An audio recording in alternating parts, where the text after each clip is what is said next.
9:08 de la mañana. Nosotros seguimos conversando, Ricardo, sobre distintos temas electorales. El poder en tus manos es la cobertura de RPP. Esta mañana hemos estado conversando con los oyentes de RPP, con la ciudadanía, para verificar, por ejemplo, si son miembros de mesa o no. Es una responsabilidad que se tiene que asumir. Hay un plazo breve también para presentar excusas, pero seguimos conversando con candidatos. Acabamos de conversar hace unos minutos con la representante de un partido de izquierda en Tacna, Betsy Chávez, candidata al Congreso por Perú Libre. Ahora conversamos por teléfono con el ex congresista y ex secretario general de UPP, candidato con el número 2 en la lista de UPP en Lima, el señor José Vega Antonio, que regresa con nosotros. Señor Vega Antonio, buenos días.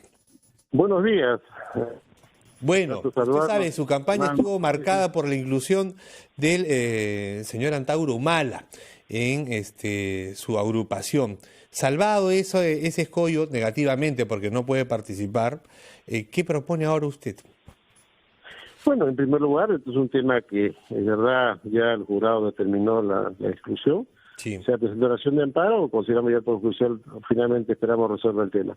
Bueno, en este nuevo proceso que digamos iniciando ya esta campaña de estas elecciones complementarias, nosotros planteamos algunos temas que, si es cierto, ya el Parlamento debe tener agendado para la primera legislatura, es el tema de nombramiento de los nuevos miembros del Tribunal Constitucional, que es muy importante, como vemos el panorama político, y por lo demás también la revisión de todas las propuestas que ha tenido que hacer el gobierno, que está gobernando con iniciativa en este momento que tiene que ver con todo el ejercicio del gobierno, con decretos, ¿no?, que esperamos también revisar todos esos decretos.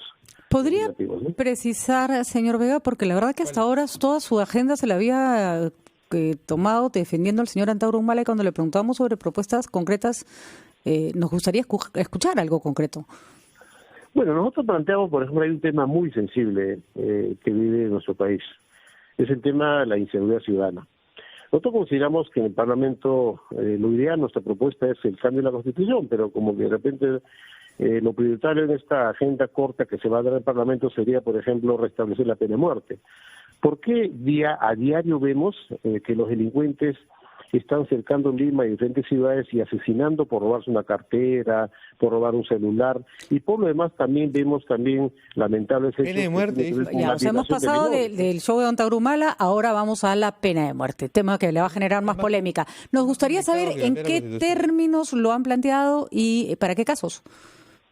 Bueno, fundamentalmente para todos aquellos delincuentes que al momento de delinquir, por ejemplo, asesinan, ¿no? Son asesinos, matan a una persona, como reitero, por robarle una cartera, un celular, o se meten... Ya, entonces para homicidio calificado, pena de muerte. A una persona, lo asesinan, y del mismo modo para aquellos violadores menores de edad. Yo creo que es necesario tomar medidas severas, drásticas, y los ciudadanos están exigiendo medidas que respondan también a la exigencia de ellos, y por lo demás también señor, para que sea una disuasiva efectiva. Señor Vega, ¿usted es consciente de que las penas que se han aumentado severamente para los casos de la violación y de feminicidio o de violación de niños no han bajado la tasa? ¿Usted le ha preguntado a los jueces, porque siempre las penas son facultativas de ser puestas por los jueces, si estarían dispuestos a poner una pena de muerte? ¿Usted ha evaluado si la pena de muerte, más allá de que va a tener, por supuesto, muchos adeptos, tiene alguna viabilidad de ser aplicada en el Perú?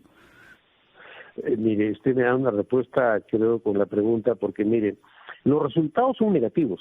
O sea, los resultados producto que sigue sucediendo hechos de violaciones, y las penas no han disuadido a pesar de ser altas, y por lo tanto, ¿qué derecho tiene una persona que daña, que hace daño, que asesina, a tener derecho a la vida? O sea, la verdad me parece en nuestro momento, el momento que vive el país, terrible, grave, pero yo creo... Entonces, bajo su concepto... Hay medidas severas que van... Entonces, bajo su concepto, el señor... mayoritario de los ciudadanos afectados por de acuerdo. Crímenes, por estos asesinatos en el país. Muy bien, es respetable su opinión. Entonces, bajo su concepto, el señor Antauro Humala se tendría que haber muerto ya.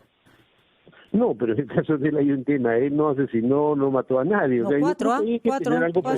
Según pero escúcheme, la justicia lo condenó por asesinato. Bueno, según su teoría, el señor Antauro Humala hoy estaría muerto por pena de muerte. No, la teoría se equivoca en el tema de la justicia. Se equivoca cuando es para Antauro Humala. Ajá. No.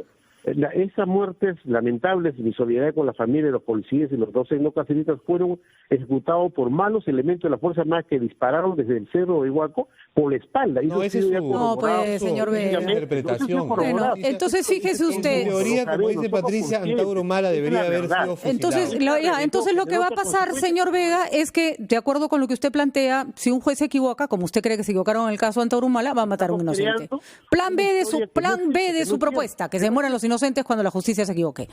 ¿Es eso? No, en este caso no, el señor Antauro Humala hizo la rebelión, pero él no asesinó. Según usted, señor Vega, le repito, si usted aplica la pena de muerte, el señor Antauro Humala estaría muerto hoy. Pero en fin, esas son las reglas que usted cree que van a... Señor Vega, Antonio, yo respecto de la pena de muerte quisiera preguntarle, usted es líder de un partido fundado por el señor Pérez de Cuellar, que cumple 100 años en pocos días, por lo demás, que fue secretario general de la ONU en la cual no hay miembros que adopten nuevamente la pena de muerte. Existe quienes la tenían de antes. ¿Usted es consciente que introducir esa reforma en el Perú no solamente significa salirnos del Pacto de San José, sino aislarnos de la comunidad internacional? Mire, yo sé los riesgos, yo soy consciente, pero frente a los temas que vive nuestro país, este tema tan sensible, lacerante, que todos los días vemos nosotros estas muertes injustas por las manos de estos asesinos, ¿usted cree que nosotros vamos a ser indiferentes? La población exige de la clase política respuestas objetivas y concretas, no discursos demagógicos. Y otro fenómeno grave que pasa en nuestro país es la corrupción. Todos estos presidentes, desde Fujimori a la fecha, todos los que han gobernado, todos nos han robado el futuro, la justicia, el progreso, el desarrollo, el bienestar de las mayorías, y las penas hasta hoy son benignas, no hay resultados. ¿Y para ellos qué propone? Que le corten la mano. No, yo creo que es también, por ejemplo, necesitamos el cambio en la Constitución, por ejemplo, procesarlo por traición a la patria, que roba millones, 20, 30 millones, la danza de los millones, que ha generado, pues no hay atención a la salud, que está en emergencia, la educación por el suelo, tenemos problemas falta de empleo. Yo solo le recuerdo que el único delito que en este momento tiene posibilidad de ser aplicada la pena de muerte en el Perú es de traición a la patria, así que para eso también está usted proponiendo pena de muerte. O sea, ya tendríamos varios presidentes muertos, varios. En un debate que es importante, y ahí apelamos a la opinión pública, a los especialistas, constitucionalistas, que es necesario que se incluya, porque estos delincuentes que han robado millones, oiga, han generado una desigualdad. Que se mueran entonces. En el país. Perfecto, señor Vega, está clarísimo cómo se va a llevar a cabo la participación de UPP en el Congreso de la República. Gracias. Sí, y antes de la pausa, rapidito les contamos. El presidente de Bolivia, Evo Morales, cometió fraude en su país, se exilió en México, y ahora, primer acto del gobierno argentino del señor Alberto Fernández es concederle primero el estatus de asilado y luego el de refugiado. El expresidente de Bolivia, Evo Morales, acaba de aterrizar en el aeropuerto de Seiza, y las autoridades argentinas dicen, el canciller argentino, el nuevo canciller dice, viene para quedarse en Argentina, porque entra en condición de asilado y después pasará a tener la condición de refugiado. Está para estar más cerquita de Bolivia. Muy bien. 7, 9 y 16 minutos.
Son las 9 de la mañana con 20 minutos. Estamos en ampliación de noticias de hoy jueves 12 de diciembre. Y como cada jueves, Fernando, Patricia, lo que corresponde es el fact-checking, el verdadero o falso de Ojo Público. Como todos los jueves está con nosotros Carla Díaz. Carla, ¿qué tal? Buenos días, bienvenida. ¿Qué tal? Buenos días. Buenos días, Carla. ¿Qué revisamos ahora, Carla? Sí, la primera frase fue pronunciada por el señor Gilbert Violeta, integrante de la Comisión Permanente, quien durante una entrevista criticó la eficacia del gobierno al momento de ejecutar obras y como sustento de su posición comparó esto con la ejecución, en este caso con la asignación al presupuesto de consultorías y dio el siguiente dato.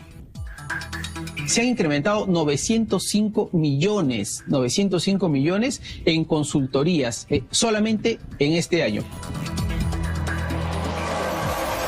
Engañoso. Sí, esto es en primer lugar nosotros consultamos con el despacho del señor Violeta para que nos indicaran en qué estaba sustentando esta afirmación y nos precisaron que él se refería al aumento del presupuesto modificado con respecto al presupuesto de apertura de la partida de servicios de consultorías, asesorías y similares. Según al ver este concepto de manera genérica, efectivamente hubo un aumento de 906 millones con respecto al inicio de año y a la actual modificación, ¿no?, del presupuesto. Sin embargo, nosotros al revisar el detalle de estos gastos, constatamos que este monto no fue asignado únicamente o exclusivamente a consultorías, sino que se dividió en otros rubros, en otro tipo de servicios, como auditorías, estudios, investigaciones, servicios complementarios de salud y también locaciones de servicios para distintos personales. Cuando nosotros comparamos solamente lo asignado estrictamente a consultorías, tenemos que a inicios de años se asignó 312.487.000 soles. Y con respecto al presupuesto modificado durante el año, la asignación para consultorías para personas jurídicas aumentó, sin embargo para personas naturales disminuyó. El nuevo total da 341 millones de soles, es decir, con respecto a inicios de año, 29 millones de soles más, que difieren bastante de los 905 millones que afirmó el señor Violeta. Pero es engañoso porque al mirar el concepto de manera genérica eso es cierto, pero exclusivamente consultorías, ese fue el aumento preciso. Por tanto, esto es engañoso. Muy bien, clarísimo. Entonces, engañosa la primera declaración que nos trae Ojo Público. Segunda. Sí, la segunda corresponde al señor Rafael López Aliaga, el secretario general de Solidaridad Nacional, que fue consultado por incluir en su lista de postulación al Congreso a personajes vinculados a Fuerza Popular, y él, para responder a este cuestionamiento, destacó la trayectoria de su partido, dando el siguiente dato. Solidaridad Nacional ha sacado 70% en las votaciones, ¿sabes? Falso. Sí, datos de Infogop del Jurado Nacional de Elecciones nos indican que Solidaridad Nacional, con el exalcalde Luis Castañeda a la cabeza, ocupó efectivamente 3 mandatos ediles en la Municipalidad de Lima, pero en ningún caso obtuvo más del 50.7% de votos válidos, ¿no? Porque el señor López Aliaga se estaba refiriendo al éxito que había tenido este partido en las elecciones municipales, ¿no?, de Lima.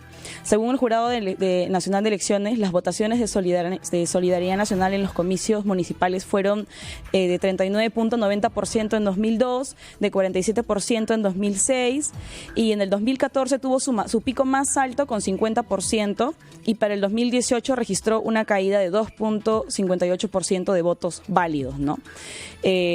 Por tanto, esto es incorrecto. Nosotros nos comunicamos también con el señor López, quien al ser cuestionado no con la data encontrada, cambió su versión inicial y dijo que en realidad se estaba refiriendo a la aprobación del exalcalde Luis Castañeda Locio, y luego justificó esto con el argumento de que pudo haber confundido el término durante la declaración. En otras palabras, él aceptó que no podía sustentar la afirmación. Bueno, por lo menos dio una explicación. Algunos no dicen nada.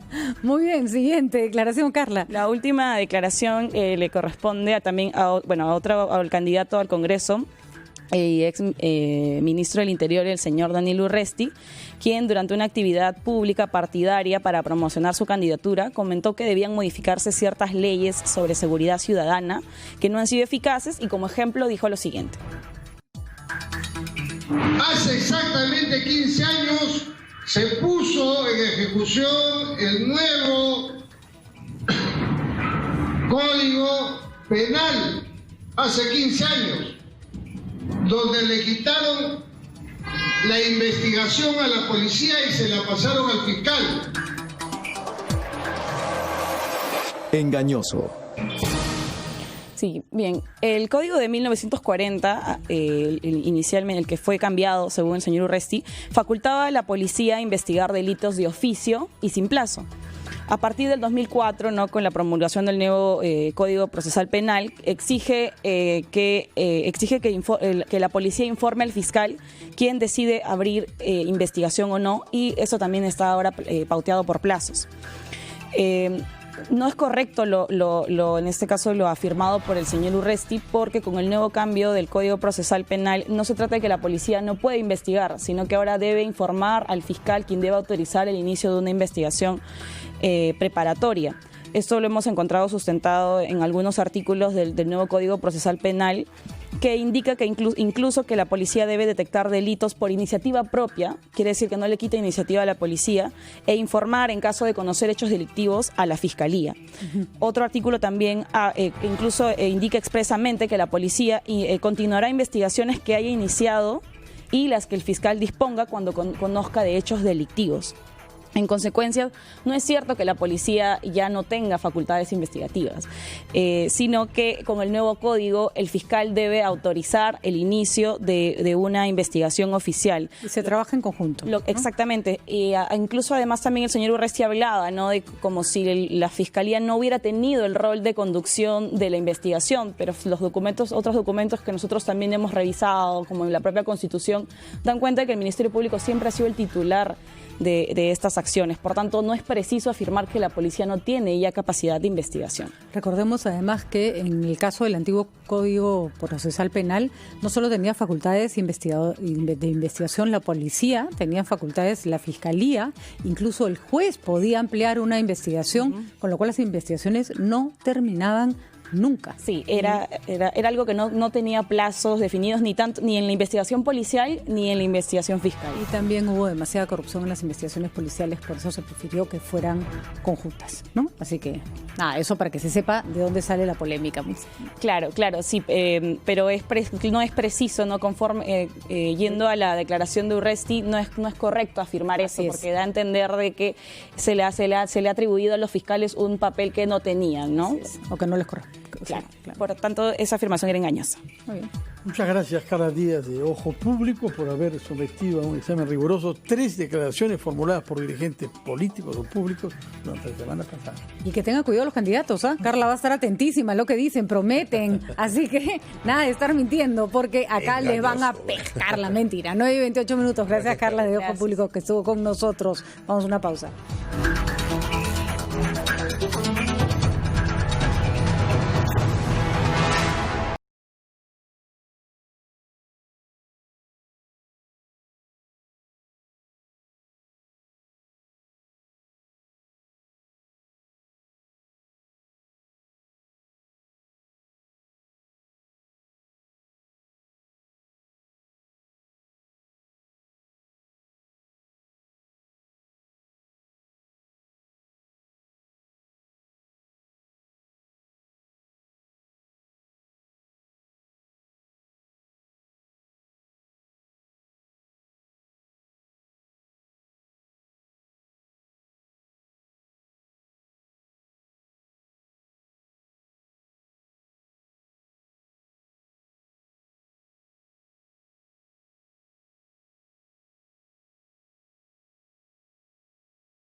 Son las 9:34, continuamos nuestro programa y tenemos ahora un tema completamente diferente que nos va a llevar a lejos. ¿Hasta dónde, Ricardo? Ojalá que podamos ir hasta Madrid, capital de España, ya es la tarde ahí, y queremos saber qué está pasando con la COP25, que debe concluir pronto, y vamos a ver si hay acuerdos o no respecto a una política común de los países que han firmado el Acuerdo de París, preparado en Lima, sobre el calentamiento global.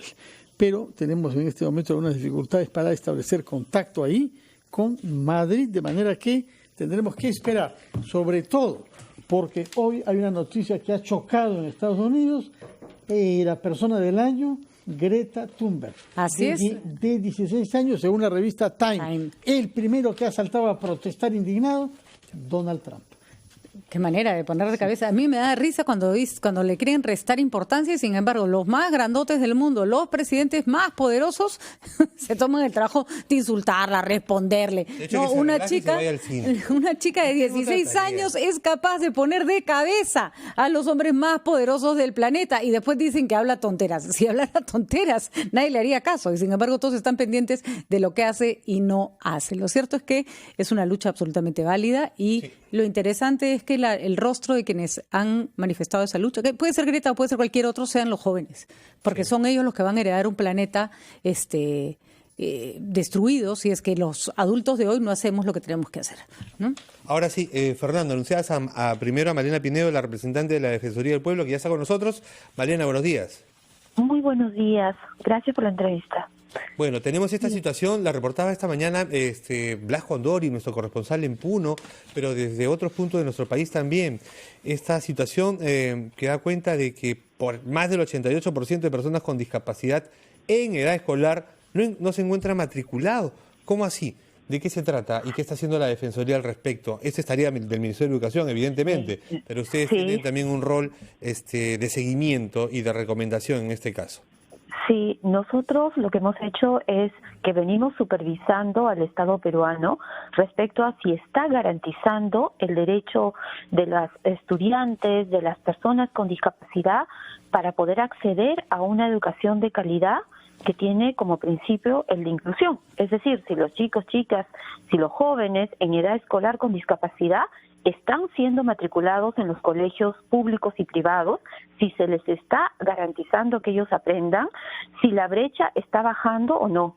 Entonces nosotros como Defensoría hemos presentado un informe defensorial a través, luego de una supervisión de visitas a más de 700 instituciones educativas entre públicas y privadas a nivel nacional. Hemos hablado con todos los directores regionales de educación, con la SUGEL, con docentes, en fin. Y lamentablemente lo que tenemos que decir dentro de nuestro rol es que no se viene garantizando esa educación de calidad para los estudiantes con discapacidad. ¿Qué cosa es lo que no se hace por ellos, señora Pineda? ¿Qué es lo que no se hace? ¿Estamos hablando sobre infraestructuras, sobre pedagogía o sobre qué? Sobre todo, mire, primero que la brecha es poquísima. Imagínense que solo aproximadamente 11% de las personas con discapacidad en edad escolar estén matriculadas, es poquísimo. Y le digo que es inversamente proporcional a la cantidad de personas sin discapacidad que sí están en el sistema educativo.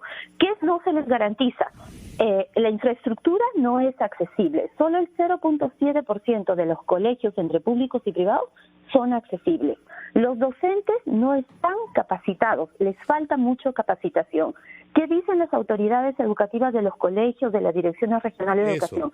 Que la política no se implementa porque no tienen capacitación. No hay adaptaciones curriculares, además. No tienen lineamientos para la intervención, para atender las necesidades educativas de esta población. Entonces, ¿cuál es el futuro de esta población? ¿Cómo se va a cambiar la realidad, la vida de esta población? Entonces, ¿cómo les llaman a estos chicos? Les llaman a los chicos que no tienen futuro. Y eso no es posible, porque justamente ¿qué va a hacer? Los padres continuamente cuando van a la defensoría, ¿qué es lo que dicen? ¿Qué va a hacer de mi hijo, de mi hija, el día que yo no esté? Sí. Entonces, los chicos no tienen grado de dependencia, no están aprendiendo. El sistema solamente logran ser matriculados pocos. El mismo sistema los bota porque adentro no están aprendiendo, están haciendo cuestiones de socialización, pero eso no es suficiente, ¿no? Entonces, digamos que en el papel la ley existe, los derechos supuestamente están garantizados, pero a la hora de constatarlos con la realidad no se puede. Ahora, hay muchos colegios señalan, y tal vez en eso también hay que atenderlos, que claro, el Estado les dice, incluye a tal porcentaje de niños con discapacidad y punto, no hace nada más. No les da dinero para acondicionar el colegio, no capacita a los profesores, por ejemplo, para enseñanza de chicos que puedan tener discapacidad visual o auditiva. No es tan sencillo tener una clase con chicos que tienen, digamos, que tienen sus capacidades completas y con un par de niños que necesitan atención especial. Para un profesor eso puede ser complicado de manejar si no tiene la capacitación apropiada. Bueno, pero estamos hablando de una serie de obligaciones que datan desde el año 2003. Entonces no estamos hablando de un derecho que es de un año para el otro. Son tantos años donde el Estado no viene mostrando cómo garantizar lo esencial del derecho a la educación de una población altamente vulnerable. El sistema educativo es un sistema que trabaja o que enseña bajo un parámetro de un modelo que es como todos tienen que aprender lo mismo, cuando las diferencias siempre están acá en el salón.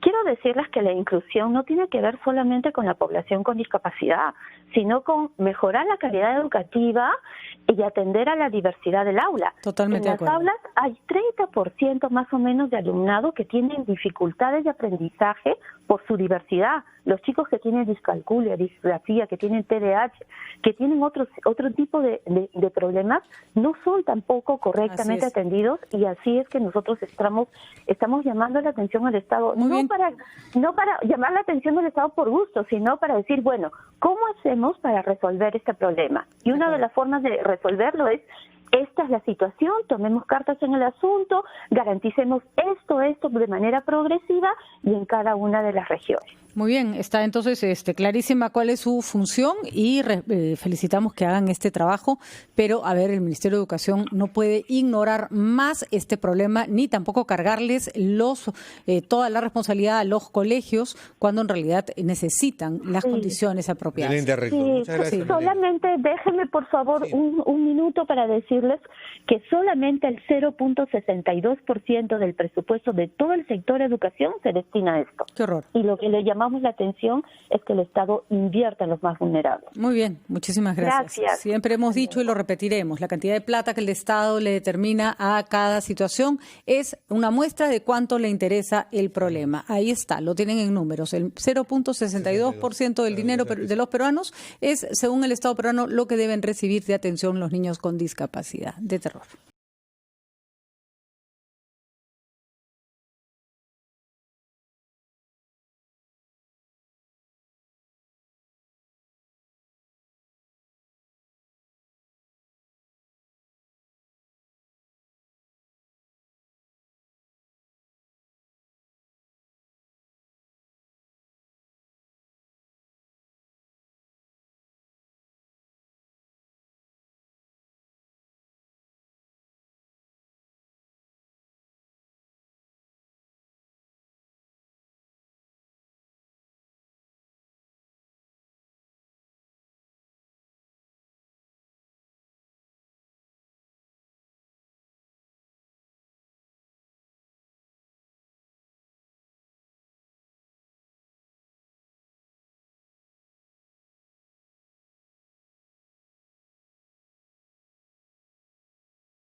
Son las 9:42 y ahora sí tomamos contacto desde Madrid, España, con Milene Pardo Figueroa, joven peruana que está participando en la Cumbre del Cambio Climático, la COP25.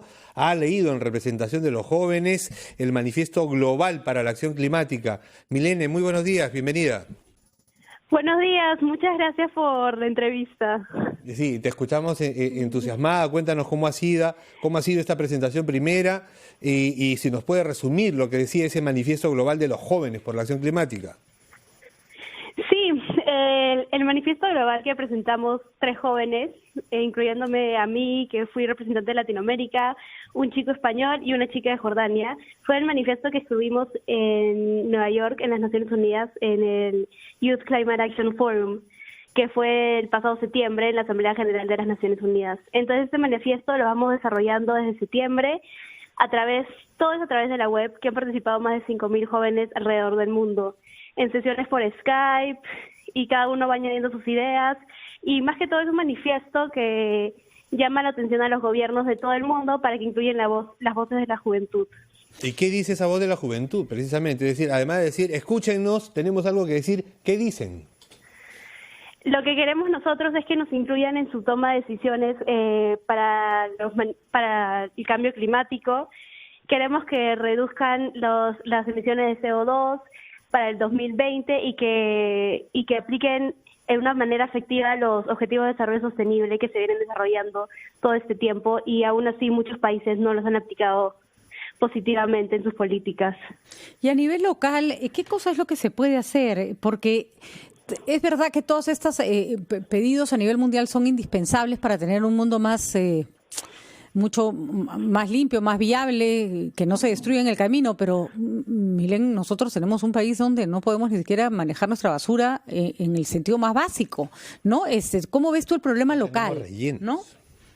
Sí, a nivel local lo que yo creo es que se debería primero enseñar en las escuelas, se debería tomar más importancia el tema del cambio climático y enseñar cómo podemos implementar las soluciones más prácticas, que es reciclar, reducir y reusar en nuestra vida diaria de los jóvenes, ya que los jóvenes no están muy informados de este tema, entonces no lo pueden implementar en su vida diaria. De acuerdo. Milene, queríamos preguntarte si has tenido ocasión de ver la participación de Greta Thunberg, esta joven sueca de 16 años que se ha vuelto un fenómeno mundial y que encarna la preocupación de los jóvenes que van a llegar al siglo XXII, seguramente acá nadie de los presentes, y que efectivamente quiere que se oiga la voz de los jóvenes. Ha sido escogida hoy persona del año por la revista Time. ¿Cuál es tu impresión de Greta Thunberg? Greta Thunberg a mí me parece una inspiración, es una inspiración para todos los jóvenes, y yo tuve la oportunidad de conocerla en septiembre en Nueva York, y ella trabajó con nosotros en este manifiesto que escribimos. Entonces yo creo que Greta Thunberg es el mejor ejemplo que podemos seguir ahora nosotros localmente, regionalmente y universalmente. Es una joven que hace un año estaba sola y ahora la siguen miles de jóvenes y ha revuelto el mundo en sí. Entonces, ¿por qué crees, en verdad, ¿y por qué crees, Milene, que le tienen tanto miedo? Porque hay gente que la critica duro. Sí, yo creo que le tienen miedo, ya que, como dije antes, hace un año ella estaba sola y ahora la siguen millones de jóvenes alrededor del mundo. Entonces los políticos hoy en día y la gente mayor también piensa que si puede movilizar a tantos jóvenes en un año, ¿qué llegará a ser el próximo año o en 5 años o en 10 años? Muy bien, Entonces, a mí me parece algo súper impresionante. Claro que sí, debe ser la envidia de todos los políticos, además. Muchísimas gracias, Milene, que disfrutes tu estadía en Madrid y ya vendrás acá a contarnos en vivo cuáles han sido las conclusiones a las que se llega en esta COP25. Un abrazo para ti, 9:46.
un candidato que ya está llegó con nosotros, ya llegó, es el abogado José Pimentel Aliaga. Él es candidato al Congreso con el número 5 por la lista del APRA en Lima y él es expersonero legal del partido aprista.